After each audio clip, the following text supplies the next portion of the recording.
சங்கீதம் 27. கர்த்தர் என் வெளிச்சமும் என் இரட்சிப்புமானவர், யாருக்கு பயப்படுவேன்? கர்த்தர் என் ஜீவனின் பலனானவர், யாருக்கு அஞ்சுவேன்?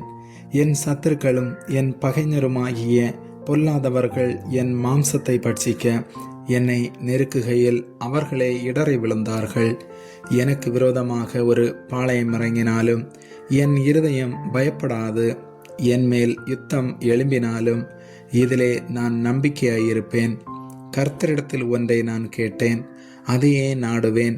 நான் கர்த்தருடைய மகிமையை பார்க்கும்படியாகவும் அவருடைய ஆலயத்தில் ஆராய்ச்சி செய்யும்படியாகவும் நான் என் ஜீவனுள்ள நாளெல்லாம் கர்த்தருடைய ஆலயத்தில் தங்கியிருப்பதையே நாடுவேன்.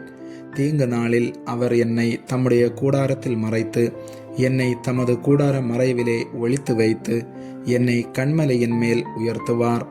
இப்பொழுது என் தலை என்னை சுற்றிலும் இருக்கிற என் சத்துருக்களுக்கு மேலாக உயர்த்தப்படும்.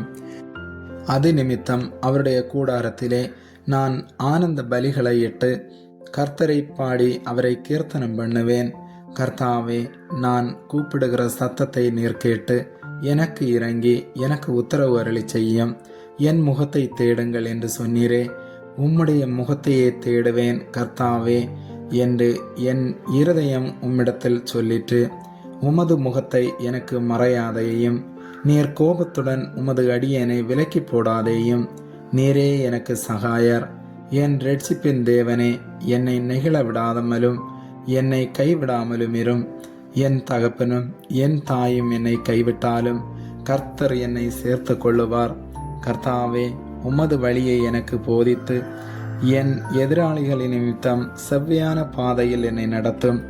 என் சத்துருக்களின் இஷ்டத்துக்கு என்னை ஒப்புவிடாதேயும்.